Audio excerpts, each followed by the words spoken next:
আলু আর লাউ, লাউটাকে মোটা মোটা করে কেটে অল্প জল দিয়ে গরম জলের মধ্যে দিয়ে একটু সেদ্ধ করে নিয়েছি। সেই জলটা আমি রেখে দিয়েছি, যখন জলটা দেওয়ার দরকার লাগবে তখন এই জলটা আমি সেই সবজির মধ্যে দিয়ে দেবো। আর এই যে ছোলাগুলো ভিজিয়ে রেখেছিলাম রাত্রিবেলা, এই ছোলাগুলোকে মানে এগুলোকে ভিজিয়ে রেখেছিলাম এই জন্যই যেন নরম হবে এবং ফুলবে বড়াগুলো। এই ছোট ছোট করে বড়াগুলোকে ভাজবো তেলের মধ্যে, তারপরে এই ছক্কার মধ্যে এটা দিয়ে দেবো। এখন আমি আলুটা ভেজে নেব। কড়াইটা গরম হয়ে গেছে খুব সুন্দর করে, এখন আমি তেল দিয়ে দিচ্ছি। এই তেলের মধ্যে আমি এখন আলুগুলো ভাজবো। আলুগুলো ভাজা হয়ে গেলে পরে ছোলার ডালের বড়াগুলো ভেজে নেব। তেলটা গরম হয়ে গেছে, এখন আমি আলুগুলো আস্তে করে ছেড়ে দিচ্ছি।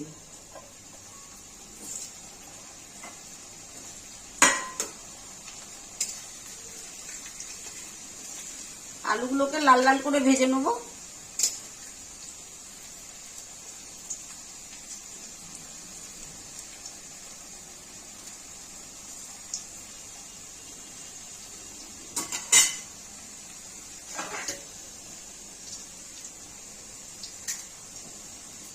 আলুগুলো সেদ্ধ হবে। এখন আমি এই ছোলার ডালগুলি মিক্সির মধ্যে পিষে নেব।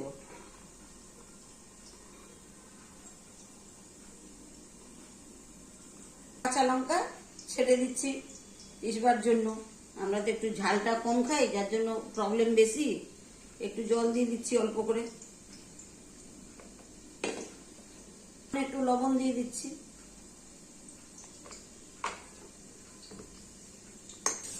এবার আমি ঢাকনাটা তুলে আলু ভাজাগুলোকে আপনাদেরকে দেখিয়ে দিচ্ছি। ঠিক এইভাবে ভেজে নিলে পরে ছক্কাটা খেতে ভালো লাগবে।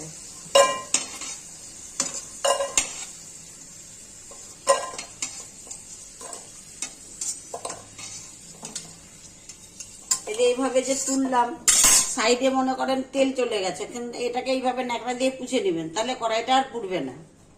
তখন একটু লবণ দিয়েছিলাম, এখন একটুখানি দিয়ে দিচ্ছি। সামান্য একটু হলুদ দেবো,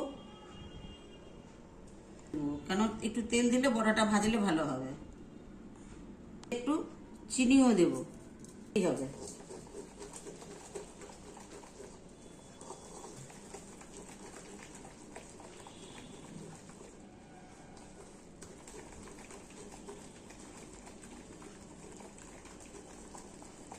তেল মানে তখন আলু ভাজার মধ্যে অনেকগুলো তেল দিয়েছিলাম, এখন আমাকে তেল দিতে হবে না। ছোট ছোট করে আমি বড়াগুলো ভেজে নেবো।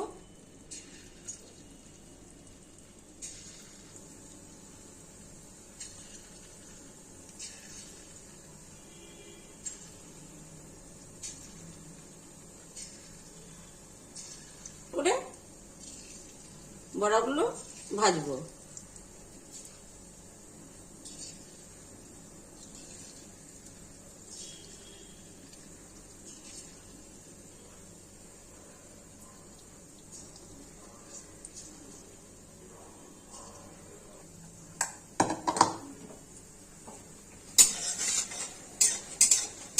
বন্ধুরা দেখো, বড়াগুলো সুন্দর করে ভাজা হয়ে গেছে। এবার আমি বড়াগুলো সুন্দর করে তুলে নিচ্ছি।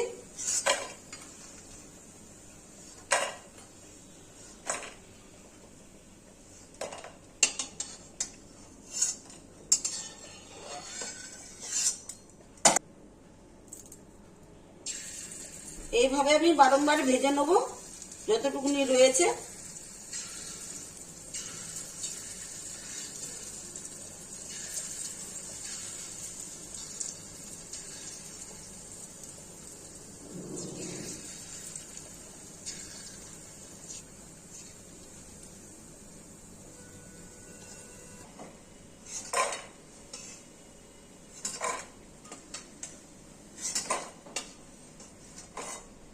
একটা শুকনো লঙ্কা, কয়েকটা তেজপাতা, রাঁধুনিগুলো তেলের মধ্যে ছেড়ে দিচ্ছি।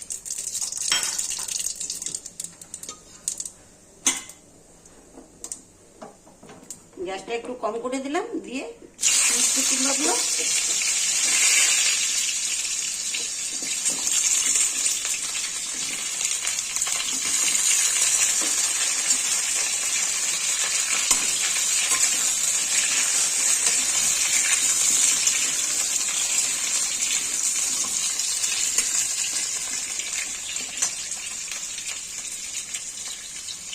এখন লবণ দিয়ে দিচ্ছি,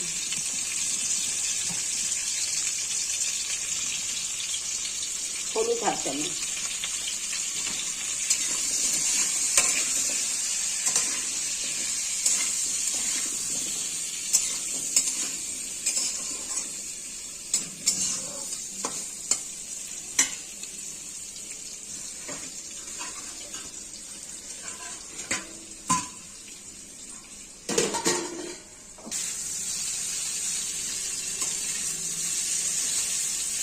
এবার লাউগুলো দিয়ে দিচ্ছি, অল্প করে সেদ্ধ করে রেখেছিলাম।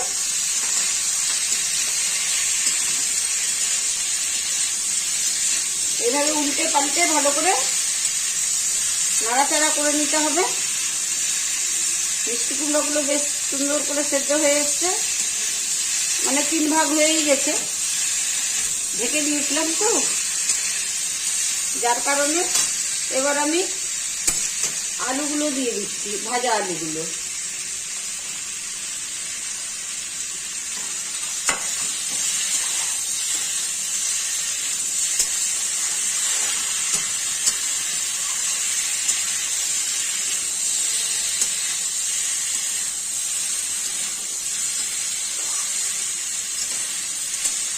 এবার কাঁচা লঙ্কা দুটো ছেড়ে দিচ্ছি। এই গুঁড়ো গুঁড়ো কাঁচা লঙ্কা ভীষণ ঝাল, আর আমরা ঝাল কম খাই, আর মুখে গেলেই তো বেশ মাগো বাবা করে চিৎকার করতে হবে।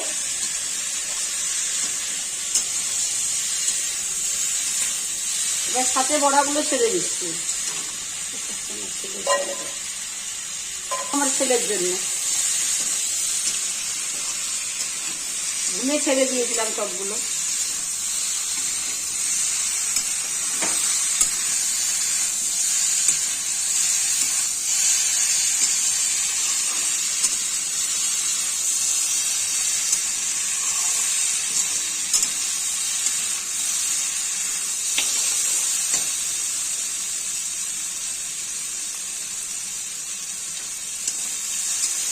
ভাজা হয়ে গেছে সুন্দর করে, এই যে কড়াইয়ের মধ্যে তেল ছেড়ে দিয়েছে।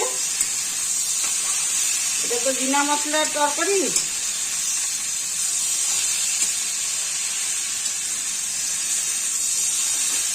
এবার যে সেদ্ধ করা লাউয়ের জলটা ছিল সেই জলটা দিয়ে দিচ্ছি।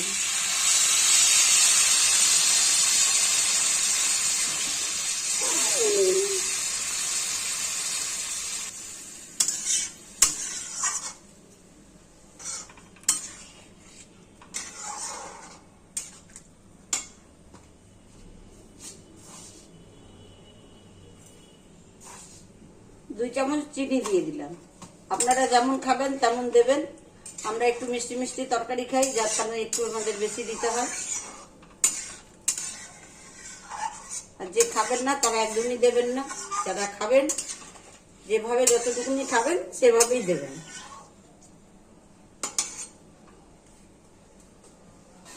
এখন গ্যাসটা বাড়িয়ে ঢেকে দিচ্ছি।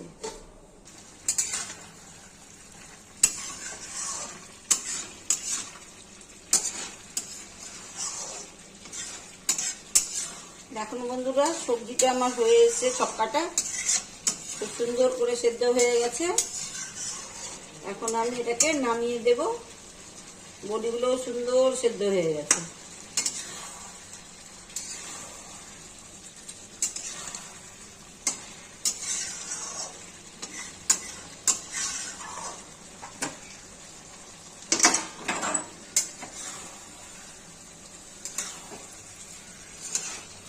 হয়ে গেছে, এবার আমি নামিয়ে দিচ্ছি। গ্যাসটাকে আমি নিভিয়ে দিলাম।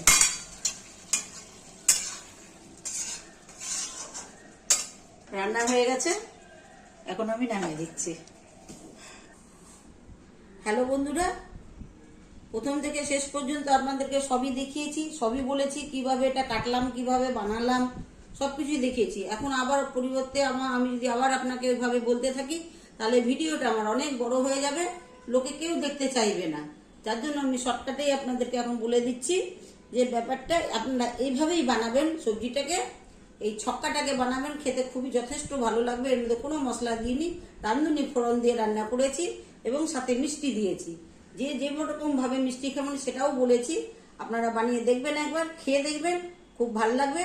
এই পর্যন্তই আমার ভিডিওটা। লাইক করবেন, শেয়ার করবেন, সাবস্ক্রাইব করবেন, সাথে থাকবেন এবং ভালো করে কমেন্ট লিখবেন, এতটুকুনি বলবো। আর এগিয়ে দেওয়ার চেষ্টা করবেন, শুধু বড় টিউবারদেরকেই শুধু এগিয়ে দেওয়ার চেষ্টা করবেন না, সাথে ছোটদের সাথে থাকবেন।